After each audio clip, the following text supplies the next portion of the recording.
that very comprehensive account of some of the real nitty-gritty of what you're doing in both program delivery, program design and delivery, but has that broader context that I tried to set and that Hasan has begun and ended with, which is the whole question of how to bring about a genuine confluence of innovation thinking and arts and culture, which is often being very much split between the two cultures. So we've got plenty of time for questions and discussion, and I hope that there'll be someone who'll start off, and I'll hand you the microphone if you'd like to.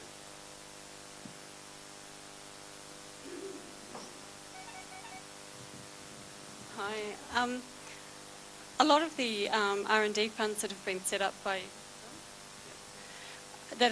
up are based on digital technology. Can you see that there's room in the UK at the moment for R&D funds which are not based on digital technology interventions but on other innovative advancements?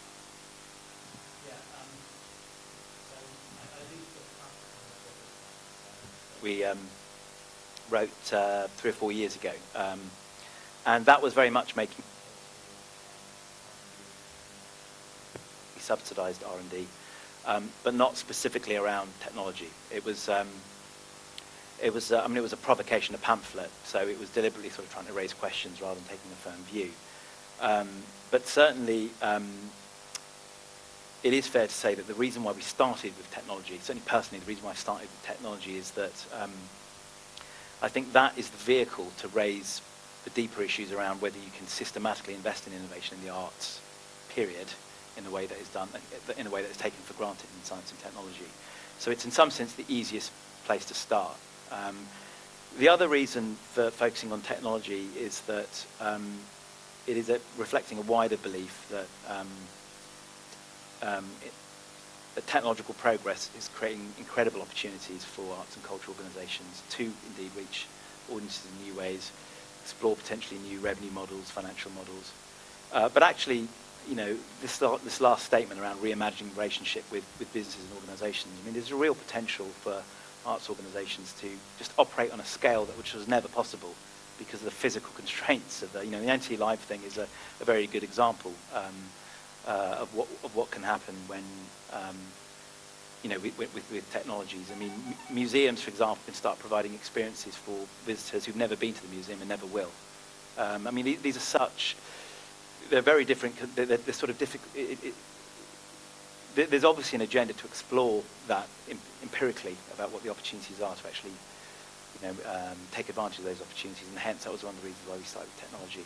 I mean, it's controversial enough using the language of R&D in the arts to sort of go, to kick off with a broader agenda. But there are a couple of nice quotes. I don't have them with me here, but I remember Nick Starr is the executive director for the National Theatre. When we started this project, in the culture of innovation, we document a number of interview findings which suggested that the National Theatre viewed NT Live as a pure distribution experiment. There's a quote in there which they said, there was taken for granted that this would not be the real thing. So it was basically accepting a compromise in the quality of the art to reach audiences, and that's how they justified it. But actually, by the end of the project, they were, what was most pleasing for me was the acknowledgement from them that actually this whole process of articulating a hypothesis, having a clear data strategy, testing it, and iterating that back into your action. So, for example, National Theatre changed their ticket prices in the back of that research, exploring DVD sales in the back of the survey findings. That sort of iterative, feedback from the research into practice, which is R&D. It was, those organisations, I think, do go on a journey through technology. It's sort of a safer place to sort of explore those processes. But it's a very controversial area, clearly, and I'm not even sure what my own views on it, frankly.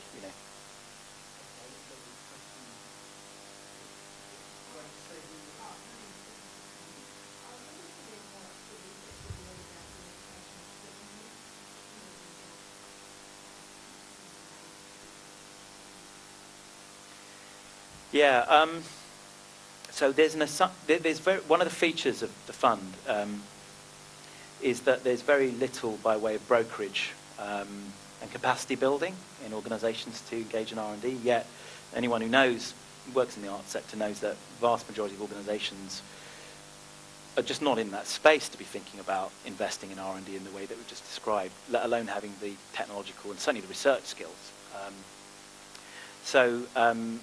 One of the reasons why we've done this, though, is actually to test that assumption that arts organisations don't have the capacity to engage in R&D, because it feels right, but at the same time, my view is that the knowledge that you create through these sorts of experiments, and if you have an infrastructure to share that knowledge, and it's knowledge that's relevant to other organisations by construction because you're asking the right questions, then that's a part of building the capacity. So knowledge itself is a part. It's not the only. It doesn't substitute for traditional capacity building measures, but R&D funding is one part of a sort of like a portfolio of public funding support structures for innovation, and it's the one which doesn't currently exist.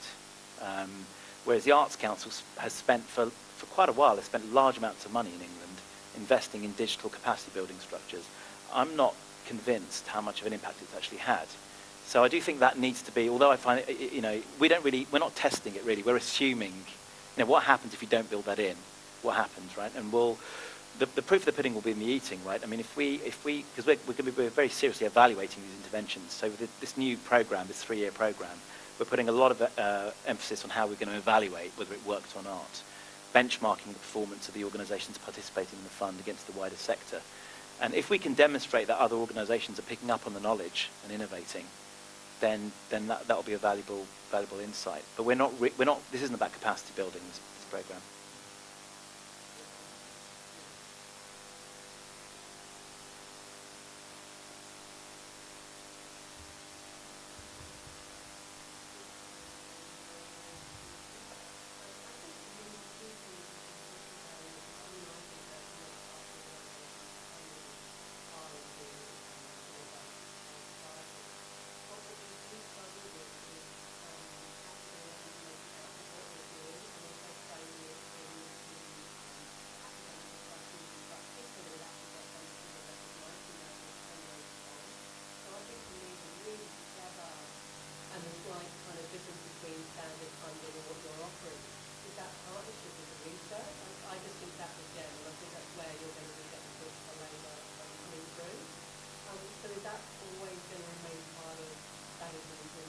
Yeah. Yeah, the entire fund and the whole strand of work was inspired by the observation that experimentation happens all the time. In fact, in the arts, and in fact is often described by arts organisations and artists using the language of experimentation and R&D. The observation, though, was that was, unless you happen to be an active participant in the R&D, you didn't really benefit from the insights and learning, because the learning wasn't being codified and shared. So there was a bit arbitrary about who was actually benefiting from that. And then secondly, that entire language of R&D in the arts and experimentation is completely ignored by funding structures. So the language of R&D may be helpful for artists to explain what they're doing, but they need to be aware that it will be utterly ignored by policymakers and funders. And this goes back to the biases in the funding structures and concepts of R&D that we were talking about earlier. I personally feel that unless we are more explicit about these processes, not only will we not get as much from this experimentation that we can be doing as society, but also we're going to be vulnerable to when the economy turns down. These sorts of things are just going to be the first to go. Organisations won't, they're going to cut back on these sorts of experimentation, and that's where you want the public sector to be providing support, and it just isn't going to happen. And that's what's happening in the UK at the moment.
Let me ask you a question, Hasan. Because you're an independent organisation funded by an endowment, you can strike out, in a sense, in your own direction. And obviously, you've been able to engage other significant bodies like the Arts and Humanities Research Council, Arts Council England, etc. The reality out there is that innovation and R&D that are public organisations dedicated to these ends continue to ignore the arts and culture completely. I mean, in Britain, you've got a situation where R&D tax credits are systematically, these sectors are systematically excluded from them, as they are here.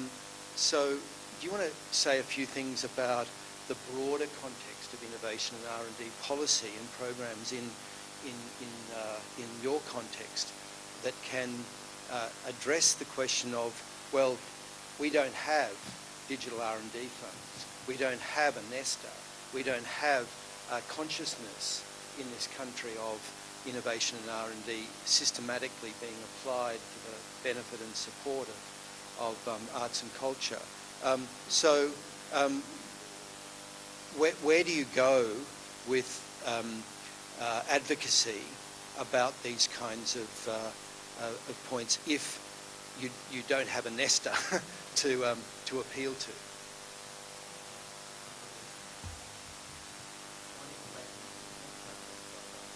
Organisations that suffer from their innovation efforts being orthogonal to where policymakers view innovation. If you think about the commercial creative industries, in fact, if you think about the services sector, for 20 years, Stuart, of course you will know that there's been a strong academic literature, a strong tradition in pointing out that services account for 75% of the economy, certainly in the UK, value added 75%, and yet most of the understandings of innovation are framed in terms of manufacturing rather than services. And yet, despite all that academic work, policies still remain focused largely on traditional sectors, manufacturing sectors, etc. So the question is why there are other, the point is there are other constituents out there that have a shared agenda as a subset of arts and culture. The other example is the commercial creative industries. We were talking earlier on about the visual effects industry. The UK has the UK is a world-leading visual effects sector. We've got a number of companies based in the Soho cluster in London that are, producing visual effects blockbuster movies, very successful businesses, with significant research and development teams. And all of the R&D that those teams do are ignored, in large part, and at least some of it isn't, but most of it is not to do with the resolution of technological uncertainty, and therefore is not recognised as R&D. So the issue is there's actually quite a broad constituents out there that's interested in this agenda. It's not just the subsidised arts and cultural organisations. And this is as much, I think, about building, those, making those connections and building more powerful alliances and coalitions, really, for affecting change in this area. I think the second thing is you can look at the absence of R&D funding as being a coordination failure, in the sense that all organisations clearly arts organisations and artists would benefit, from insights that are relevant to them for their own work, from the experience of others. The reason why we don't, but there's a coordination failure in the sense that who's going to be the first to invest a significant amount of time in giving away their insights, their data, when no one else is doing it, right? So there's a coordination failure. If everyone else is doing it, then, so the issue is who provides that leadership. Well, governments obviously can play that role, or national arts funders. But the other people that can play that leadership role are universities, particularly in the R&D area. And I wouldn't underestimate the importance of the AHRC's involvement with this initiative. And again, the question would be, who would be the equivalent body, in Australia, who could perform that leadership role?